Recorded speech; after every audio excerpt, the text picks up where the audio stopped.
Welcome to Co-Pilot Podcasts.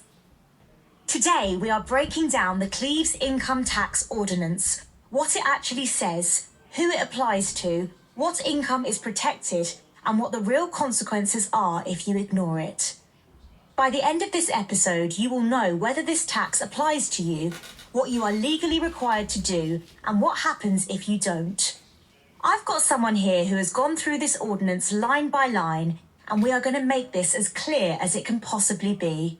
So, let's just start at the very beginning. What exactly is this ordinance doing? So, the ordinance levies an annual municipal income tax at a rate of 1%. And it's levied on all persons, that word persons is doing a lot of work here, residing in or earning or receiving income in the village of Cleves. The legal authority for this comes straight from Article the 8, Section 3 of the Ohio Constitution, and it's written to be consistent with Ohio Revised Code 718. It's effective for tax years beginning on and after 2026. So this isn't some brand new experiment. It's grounded in the Ohio Constitution and state law. Exactly. And the purpose is spelled out clearly in the ordinance itself. The funds go toward general municipal operations, maintenance, new equipment, and the extension and enlargement of municipal services and facilities and capital improvements.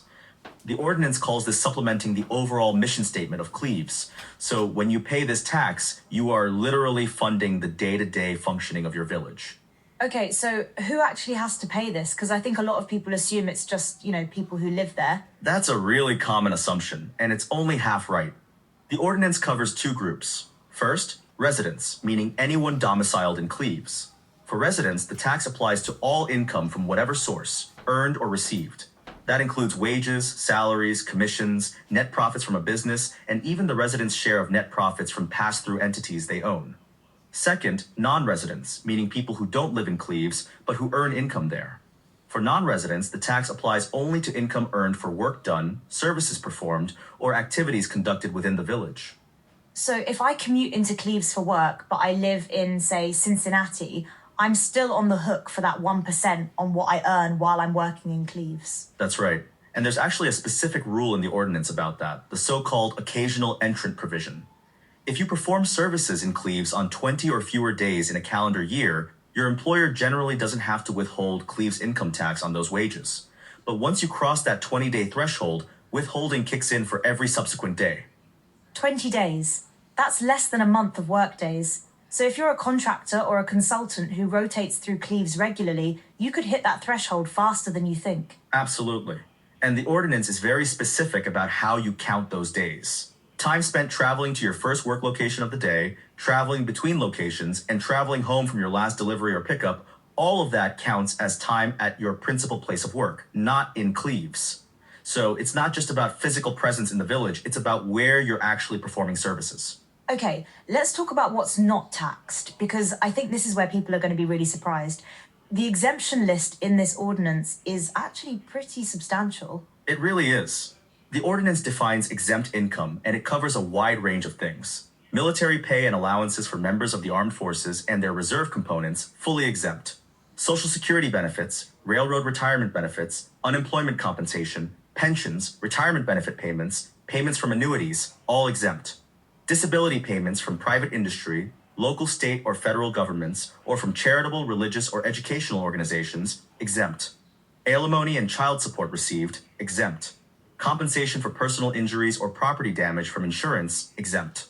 So retirees living in Cleves on Social Security and a pension, they're not paying this tax. Correct. And the ordinance actually has a specific provision for that. Retirees with no municipal taxable income can file a written exemption with the tax administrator. They indicate their retirement date and the entity they retired from, and that exemption stays in effect until they start receiving income that is taxable to Cleves. So they don't have to file a return every year just to say they owe nothing. That's actually a really practical detail. I feel like a lot of people would just assume they have to file anyway and stress about it. Right. And the income of religious, fraternal, charitable, scientific, literary, or educational institutions is also exempt to the extent it comes from tax-exempt property or activities. Dues and contributions to those kinds of organizations, exempt. Gains from involuntary conversions, interest on federal obligations, exempt. There's also an exemption for compensation paid to precinct election officials up to $1,000 for the taxable year. Okay, so the exemptions are real and meaningful, but here's something I want to flag for our listeners because I think this is the detail that could genuinely catch people off guard. The ordinance says, and I want to be precise here, no credit is provided to residents for tax paid to other municipalities. Yeah, that's Section 6 of the ordinance, and it's short and blunt. No credit is provided to residents for tax paid to other municipalities. Full stop. So if you live in Cleves and you work in Cincinnati, and Cincinnati withholds its municipal income tax from your paycheck, Cleves is still going to want its 1% on your income as a resident. You don't get to subtract what you paid Cincinnati. That's a big deal because a lot of Ohio municipalities do offer that credit. So Cleves residents who work elsewhere need to factor that in. It's one of the most important things to understand about this ordinance, and it's why knowing your residency status and your work location matters so much. The ordinance defines domicile as your true, fixed, and permanent home, the place you intend to return to whenever you're away. You can have more than one residence, but only one domicile. And the tax administrator can look at a whole list of factors to determine where that is. Where you're registered to vote, your driver's license address, where your kids go to school, how many nights you spend in Cleves. So you can't just claim you live somewhere else to dodge the tax if all the evidence points to Cleves being your home. Exactly. The ordinance says there's a presumption of domicile if you were domiciled in Cleves on the last day of the preceding taxable year. You can rebut that presumption, but you have to do it by a preponderance of the evidence. That's a legal standard. It means more likely than not. So you'd need to show real, concrete evidence that you actually moved your life somewhere else. Let's shift to employers because the ordinance puts a significant burden on them too. It's not just individual taxpayers who have to worry about this. Right, and this is where the withholding provisions come in. Every employer, agent of an employer, or other payer located or doing business in Cleves is required to withhold the 1% income tax from the qualifying wages of each employee. The withholding happens on the date the employer pays or credits those wages to the employee. And then there's a remittance schedule. Walk me through that schedule because I know it's not one size fits all. So the ordinance sets up two main tracks. If your total taxes withheld on behalf of Cleves in the preceding calendar year exceeded $2,399, or if you withheld more than $200 in any single month of the prior quarter, you're on a monthly remittance schedule. Payment has to reach the tax administrator within 15 days after the end of each month. If you don't hit those thresholds, you remit quarterly by the 15th of the month following the end of each calendar quarter. And there's also an electronic funds transfer requirement for some employers, right? Yes. If an employer is already required to make federal tax payments electronically under IRS rules, they have to pay Cleves by electronic funds transfer as well. And the ordinance is very clear that the employer is liable for the withheld amount, whether or not they actually withheld it. So if you were supposed to withhold and you didn't, you still owe it. The tax is considered held in trust for the village from the moment it should have been withheld. That's a strong statement, held in trust. So the village is essentially saying that money was never really yours to begin with. That's exactly the legal framing. And there's personal liability attached to it. The officer or employee of the employer who is responsible for withholding and filing, the person with direct control or supervision over that function, is personally liable if the employer fails to file or pay. The dissolution of the business doesn't wipe out that personal liability. Okay, so you can't just close the business and walk away from the tax obligation. Not if you were the responsible person, no. And there's also an annual reconciliation requirement. By the last day of February each year, employers have to file a withholding reconciliation return listing every employee from whom tax was withheld or should have been withheld, their names, addresses, social security numbers, the amount withheld, total qualifying wages paid, and any other municipalities for which tax was withheld. That's a lot of paperwork, but I guess it's also how the village keeps track of who's paying and who isn't. Exactly. And the ordinance also requires landlords to participate in that tracking. Property owners who rent residential property in Cleves have to file a written report with the tax administrator by January 31st each year, listing the name, address, and phone number of each tenant who was living there on December 31st of the prior year. So the village has multiple ways of knowing who is residing within its boundaries. Wait, landlords have to report their tenants to the tax administrator? That's what Section 23 says.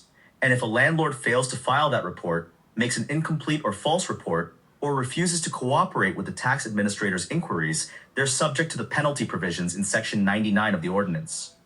It's a mechanism for the village to cross-reference who's living there against who's filing returns. That is a detail I genuinely did not expect to find in a municipal income tax ordinance. It's almost like a residency audit built right into the law. It's a smart administrative tool, honestly. Small villages don't have the resources of a big city tax department, so building these reporting requirements into the ordinance itself gives the tax administrator more visibility without having to do a lot of active investigation. Let's talk about filing returns, because I think this is where a lot of people get tripped up. Not because they're trying to avoid the tax, but just because they don't know what they're supposed to do. So the ordinance requires every individual taxpayer and every non-individual taxpayers, businesses, partnerships, corporations, to file an annual income tax return for each taxable year they're subject to the tax, whether or not any tax is actually due. That's an important point. Even if you owe zero, you may still need to file.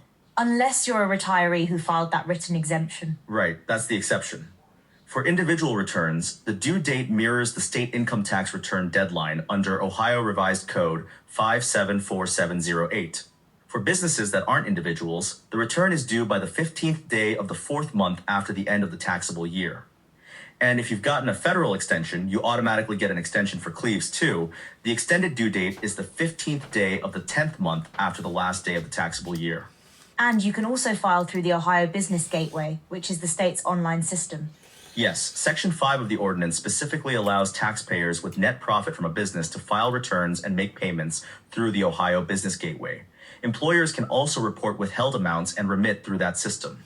It's the state's centralized electronic filing platform. Now, what about estimated taxes? Because I know that's a thing for people who are self-employed or have income that isn't being withheld. The ordinance requires estimated tax payments if the amount you reasonably estimate you'll owe for the year is at least $200. And there's a quarterly payment schedule. By the 15th day of the fourth month of the taxable year, you need to have paid 22.5% of your estimated liability. By the sixth month, 45%. By the ninth month, 67.5%. And by the end of the 12th month, 90%. So you're not paying it all at once at the end of the year. It's spread out across 4 installments. Exactly. And if you underpay those estimated installments, you can be hit with penalty and interest, unless the underpayment is due to reasonable cause.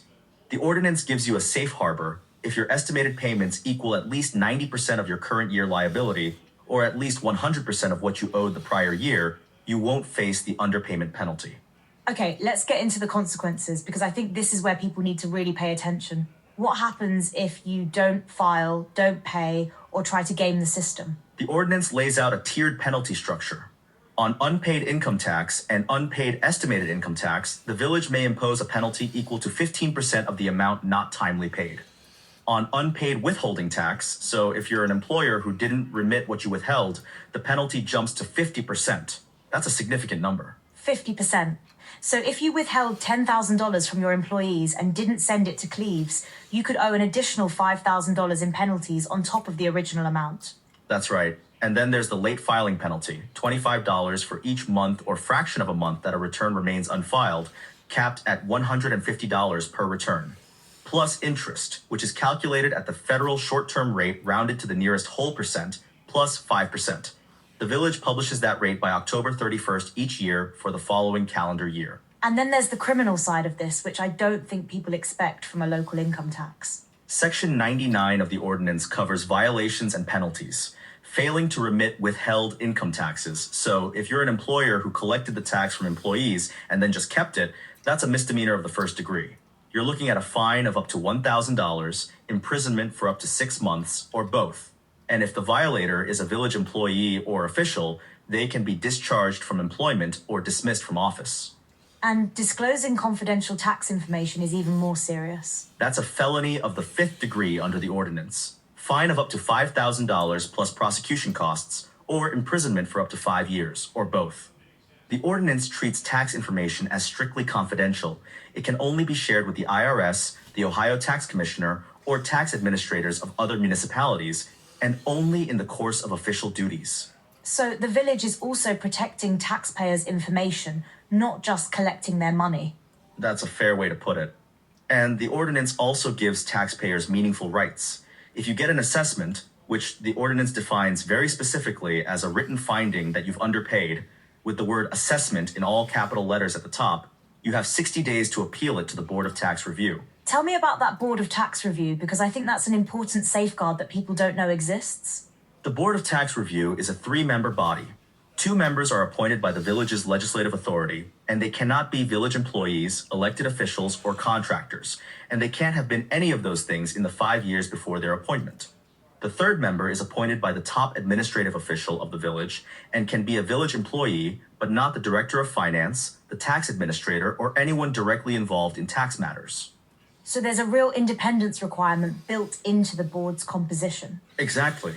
And the process has teeth. The board has to schedule a hearing within 60 days of receiving an appeal. The taxpayer can appear in person, bring an attorney, a CPA, or another representative. The board can affirm, reverse, or modify the tax administrator's assessment, and it has to issue a final determination within 90 days of its final hearing. If either party, the taxpayer or the tax administrator, disagrees with the board's decision, they can appeal further under Ohio Revised Code 5717011. So this isn't just the village says you owe it, so you owe it. There's a real appeals process. There is. And the ordinance also allows taxpayers to request a written opinion from the tax administrator about their prospective tax liability, meaning before you do something, you can ask how it will be taxed. That opinion binds the tax administrator with respect to you, though it doesn't bind administrators in other municipalities. And if you disagree with an assessment, you can even pay it while the appeal is pending without giving up your right to a refund if you win. That's a really important protection. You're not forced to choose between paying and fighting. Right. And there's a refund process too. If you overpay, you can request a refund within 3 years after the tax was due or paid, whichever is later. Refunds of $10 or more are issued. And if the village takes more than 90 days after the final filing date, or after you filed your completed return to issue the refund, they owe you interest on the overpayment. I want to circle back to something you mentioned earlier, the RETA connection. Because the ordinance adopts RITA's rules and regulations as its own. What does that actually mean for a Cleves taxpayer? RITA stands for the Regional Income Tax Agency. It's a shared services agency that administers municipal income taxes for dozens of Ohio municipalities. By adopting RITA's rules and regulations, Cleves is essentially outsourcing the administrative machinery of tax collection to a proven, established system. RITA handles the forms, the processing, the audits, the collections. The ordinance says that if there's ever a conflict between the Cleves ordinance and RITA's rules, the ordinance wins. But as long as the contractual relationship between Cleves and RITA is in place, RITA's rules govern the day-to-day administration. So for a taxpayer, that means you're probably interacting with RITA's systems and forms, not something Cleves built from scratch. That's right. And it also means there's a level of consistency and professionalism in the administration that a small village might struggle to provide on its own. RITA has experience, infrastructure, and established procedures. That's actually a benefit to taxpayers. You're dealing with a system that knows what it's doing. And the Village of Cleves has also made its ordinances publicly available online through American Legal Publishing.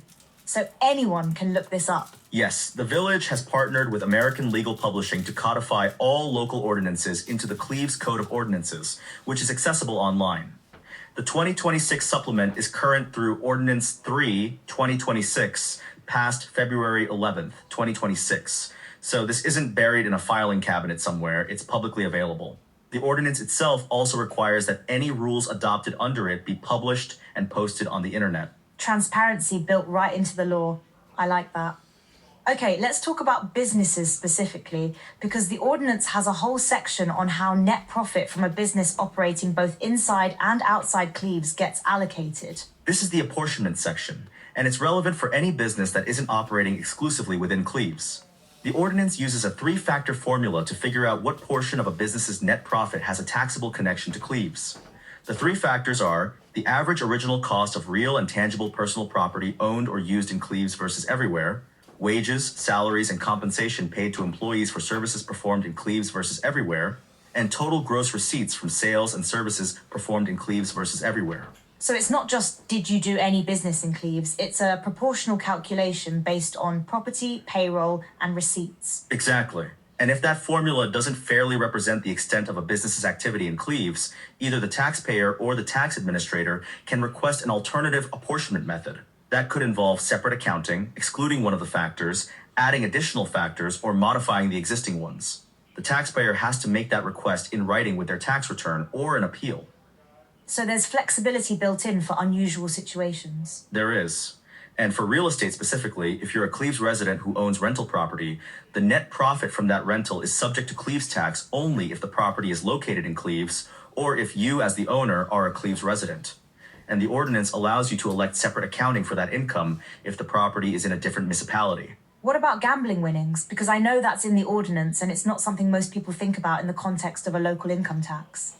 The ordinance explicitly includes lottery, sweepstakes, gambling, and sports winnings, winnings from games of chance, and prizes and awards in the definition of income. So, yes, if you win at a casino or hit a lottery prize, that's taxable income for Cleves purposes. The one exception is if you're a professional gambler for federal tax purposes. In that case, you can deduct related wagering losses and expenses to the extent allowed under the Internal Revenue Code. Professional gambler is a real federal tax classification. That's one of those things that sounds made up, but isn't. It is absolutely real. And the ordinance also covers casino operators and video lottery terminal sales agents specifically. They're included in the definition of other payer, which means they have withholding obligations just like employers do. Okay, I want to make sure we cover the statute of limitations, because this affects how long the village can come after you and how long you have to claim a refund. The general rule is 3 years. Civil actions to recover municipal income taxes, penalties, and interest must be brought within 3 years after the tax was due or the return was filed, whichever is later.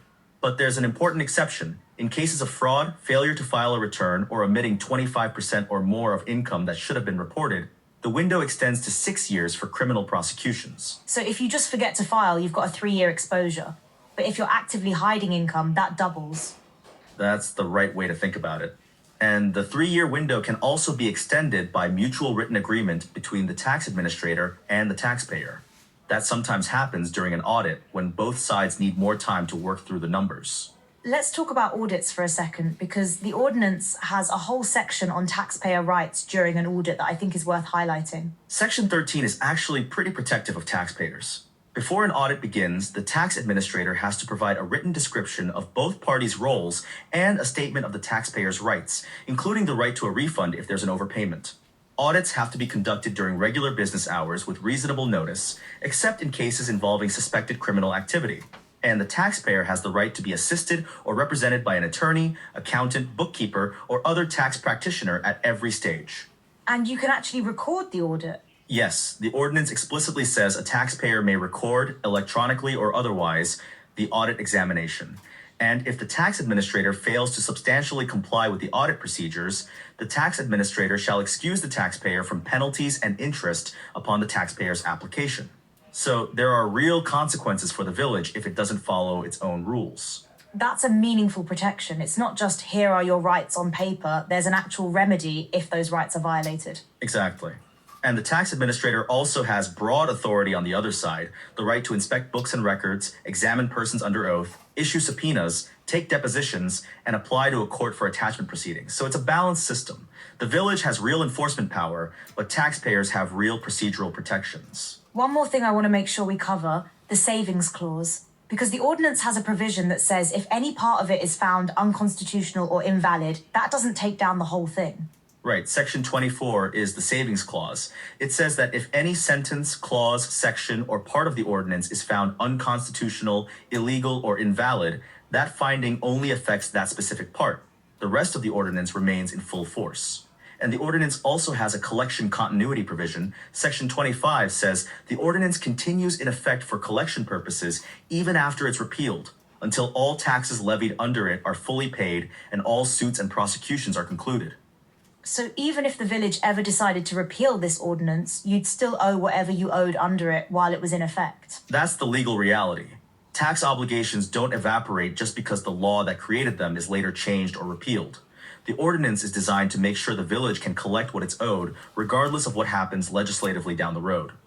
All right, so when you step back from everything we've covered today, the rate, the scope, the exemptions, the employer obligations, the penalties, the appeals process, here's what this really comes down to. The Cleves Income Tax Ordinance is a 1% tax that is carefully constructed, legally grounded in the Ohio Constitution and Ohio Revised Code 718, and administered through RETA. It applies broadly to residents on all their income, to non-residents on income earned in Cleves, and to businesses operating within the village. but it also has real, meaningful exemptions that protect military families, retirees, and people receiving disability or injury compensation. And the enforcement side is serious. 15% penalties on unpaid income tax, 50% on unpaid withholding, criminal misdemeanor charges for employers who pocket withheld taxes, and a 6-year window for fraud cases. But the flip side is that taxpayers have real rights: a formal appeals process through the Board of Tax Review, the ability to record audits, protection from penalties if the tax administrator doesn't follow procedure, and a refund process with interest if the village takes too long to pay you back. This ordinance isn't just about collecting money. It's a legal framework with obligations running in both directions. And the money itself goes somewhere real. General operations, maintenance, new equipment, expanded services. The ordinance says it's meant to supplement the overall mission statement of Cleves. That's not abstract. That's roads, that's public safety, that's the basic infrastructure of a functioning village. And for most Cleves residents whose employers are already withholding, this is largely invisible. Your employer handles it, you get credit for it on your annual return, and you file once a year.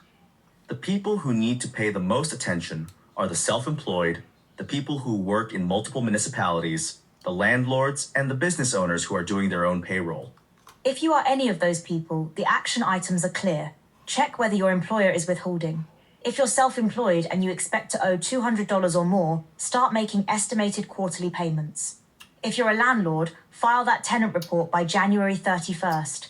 If you're a retiree with no taxable income, file the written exemption so you don't have to worry about it year after year. And if you have questions about your specific situation, the ordinance allows you to request a written opinion from the tax administrator before you act. That opinion is binding on the administrator with respect to you. So you don't have to guess, you can ask. 1%. $10 on every 1,000 you earn. In Cleves, that $10 keeps the village running, the lights on, the roads paved, the services funded. Now you know exactly what the ordinance says, exactly who it covers, exactly what's protected, and exactly what happens if it doesn't get paid. That's the Cleves Income Tax Ordinance, and that's Co-Pilot Podcasts. Thanks for listening.